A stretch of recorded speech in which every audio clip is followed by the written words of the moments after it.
तो हेलो मेरे प्यारे दोस्तों, मैं आप लोग के लिए जैसे कक्षा 7 के लिए विषय गणित का वो भी वार्षिक परीक्षा 2025 के लिए पेपर लेके आ चुका हूं। तो अगर आप लोग हमारे चैनल पर पहली बार आए हैं तो आप लोग हमारे चैनल को यहां से जल्दी से सब्सक्राइब कर सकते हैं और वीडियो को तो ज़रूर से लाइक ही कर लीजिएगा।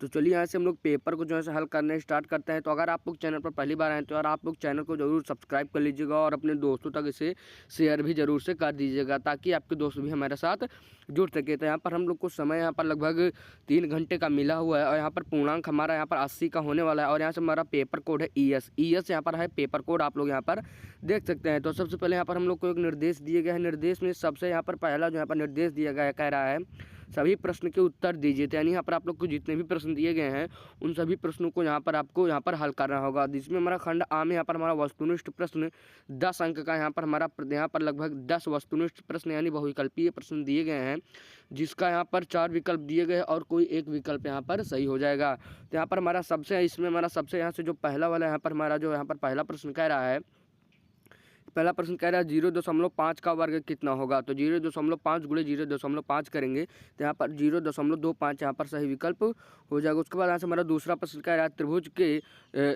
एक त्रिभुज के कोणों का योगफल होता है। तो यहाँ पर हमारा 180 डिग्री सही विकल्प हो जाएगा। उसके बाद यहाँ से हम लोग जब आगे बढ़ेंगे तो यहाँ पर हमारा जो यहाँ पर गा प्रश्न यहाँ पर जो हमारा कह रहा है 3.4 का दशमलव रूपांतरण क्या होगा। तो 3.4 को यहाँ पर आप लोग अपने मन से यहाँ पर भाग कर लीजिएगा। 3.4 से यहाँ पर आप जब भाग करेंगे तो यहाँ पर दशमलव बढ़ाएंगे तो यहाँ पर 0 बढ़ जाएगा। तो यहाँ पर 4 से 28 यहाँ पर आप लोग इसको यहाँ पर ऐसे ही करते हो यहाँ पर चले जाएंगे तो यहाँ पर हमारा इसको जो सही विकल्प हो जाएगा 0.75 यहाँ पर सही विकल्प हो जाएगा। उसके बाद यहाँ से हमारा जो अगला यहाँ पर घा प्रश्न कह रहा है यदि एक घन की भुजा 4 सेंटीमीटर हो तो उसका आयतन यहाँ पर क्या होगा। तो यहाँ पर हमारा एक घन का जो आयतन होता है वो हमारा a क्यूब होता है। तो यहाँ पर a यानी a यहाँ पर हम लोग को 4 दिया गया है। तो यहाँ पर आप लोग को 4 की घात 3 करना है। तो आप लोग जब इसको गुणा करेंगे तो 4 चौक 16, 16 चौको 64। तो यहाँ पर इसको जो हमारा सही विकल्प हो जाएगा वो हमारा हो जाएगा 64 घन सेंटीमीटर।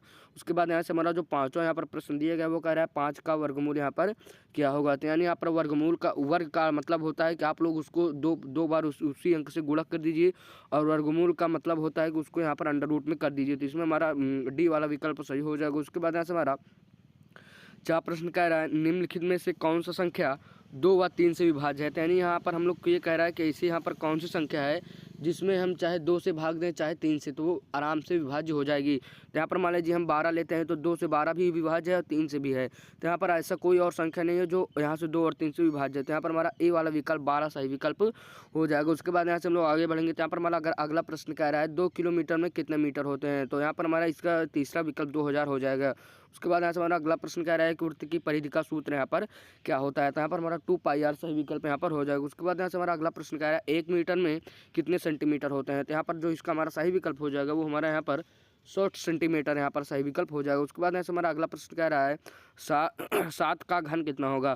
तो यानी घन का मतलब यहाँ पर हम लोग को 3 बार इसको गुणा करना है। तो इसमें हमारा जो यहाँ पर 343 सही विकल्प हो जाएगा। तो यहाँ से हम लोगों ने अपना वर्णनात्मक प्रश्न हल कर लिया है। तो अब हम लोग यहाँ पर प्रश्न संख्या 2 में आ गए हैं।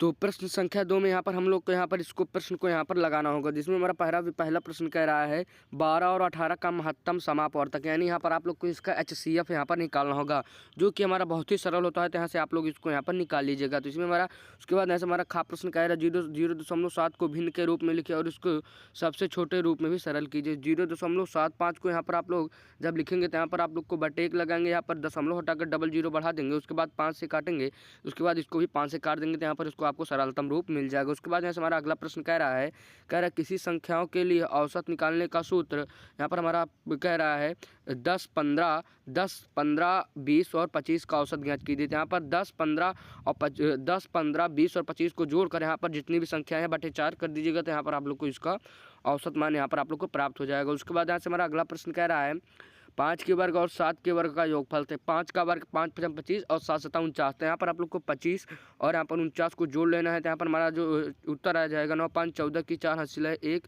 4, 2, 6, 1, 7 है यहाँ पर 74 यहाँ पर सही उत्तर हो जाएगा। उसके बाद यहाँ से हमारा अगला यहाँ पर जो प्रश्न कह रहा है एक आयत का क्षेत्रफल निकालने का सूत्र लिखिए और 8 सेंटीमीटर लंबाई और 5 सेंटीमीटर चौड़ाई वाले आयत का यहाँ पर आप लोग को क्षेत्रफल निकालना होगा। तो आप लोग यहाँ पर इसको निकाल लीजिएगा। उसके बाद 144 का वर्गमूल कितना होगा। तो यहाँ पर 12 हो जाएगा। उसके बाद यहाँ से 3 और 5 के अनुपात को भिन्न के रूप में, तो यानी यहाँ पर 3/5 हो जाएगा। उसके बाद अगला प्रश्न कह रहा है 9 मीटर और 45 सेंटीमीटर को मीटर में बदलिए। उसके बाद यहाँ से अगला प्रश्न कह रहा है 2.5 का घन निकालिए। तो 2.5 की घात यहाँ पर आप लोग को 3 कर लेना होगा। उसके बाद यहाँ से 2.5 का गुणा 3 बार यहाँ पर आप लोग को कर लेना होगा। उसके बाद ऐसे हमारा अगला प्रश्न कह रहा है एक त्रिभुज का कोण 50, 60 और x डिग्री है, तो x का मान। तो यहाँ पर आप लोग देख लीजिए कि त्रिभुज के तीनों अंतःकोणों का योगफल यहाँ पर हमारा 180 डिग्री होता है। तो यहाँ पर हम लोग यहाँ पर 50, 60 और x को जोड़ेंगे और उसके बाद इसको 180 के बराबर दिखा देंगे। तो यहाँ पर जब 50 और 60 को जोड़ेंगे तो यहाँ पर हम लोग को 110 आ जाए। उसके बाद plus x is equal to 180 degree. तो यहाँ पर 180 में से जब आप लोग इसको घटा देंगे तो यहाँ पर हमारा x बराबर जो है हमारा आ जाएगा